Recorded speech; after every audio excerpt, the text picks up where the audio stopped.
昌平新城滨河森林公园沙河区周末呢会有很多游人来此露营。本期呢就给你详解公园目前的状况以及到哪里能够露营。昌平新城滨河森林公园沙河区呢是在沙河水库西侧，拱华城的东侧。地图上显示呢是紧挨着沙河水库，但实际上公园和水库并不挨着，它们之间有道路和空地相隔。昌平新城滨河森林公园沙河区呢，本身占地面积呢并不小，但也比不上奥森那种巨大型的，比北海公园呢稍微小一点。周末节假日，游人呢会到公园里来露营。原则上呢，公园不许露营，宠物不能进。但是由于管理人员少啊，实际上是一种默认的状态。您去露营呢，也没人拦着您。现在公园呢已经准备设置专门的露营区，免费提供给游人了。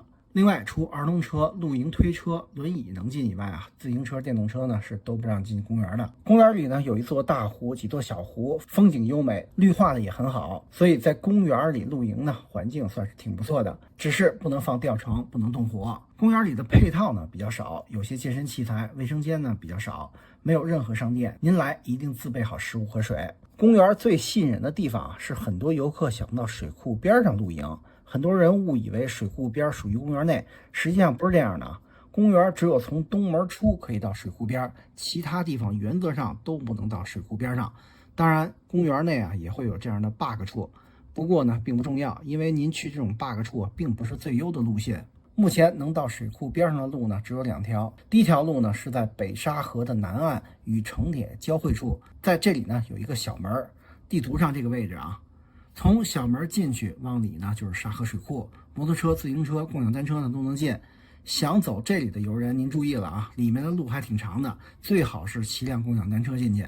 里面有公路，有沿水库的步道，环境呢很好，很安静。顺着路走呢就能到公园的东侧，东侧是最佳的地段，不仅风景好，夏天很凉爽，很多观鸟的人啊会隐蔽在这里。这里呢还有许多的空地，周末来露营的人很多，但管理人员啊却很少。我竟然看到啊有人在这里烧烤，当然这里留下的垃圾啊也相当的多。顺着路继续向前呢，会到公园的南侧，这边呢都是浅滩湿地，蚊虫比较多。公园南侧呢其实是有南门的停车场，免费，私家车呢可以直接导航昌平新城滨河森林公园南2门，不过车位不多啊，先到先得。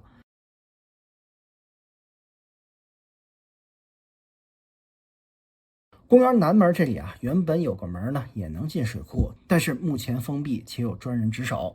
但在南门停车场里面啊，画面的位置右侧，在栏杆处啊有个 bug， 可以直接进水库，而且这里呢还有共享单车、自驾车的人啊，从这里顺着公路去公园的东侧呢，会更近更方便一些。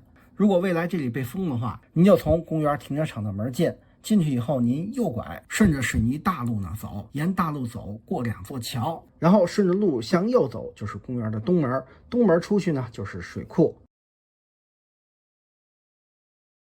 想乘公交来此游客呢，可以乘地铁昌平线拱华城站下。这里比较荒凉啊，一般都是通行的人把车放在这里。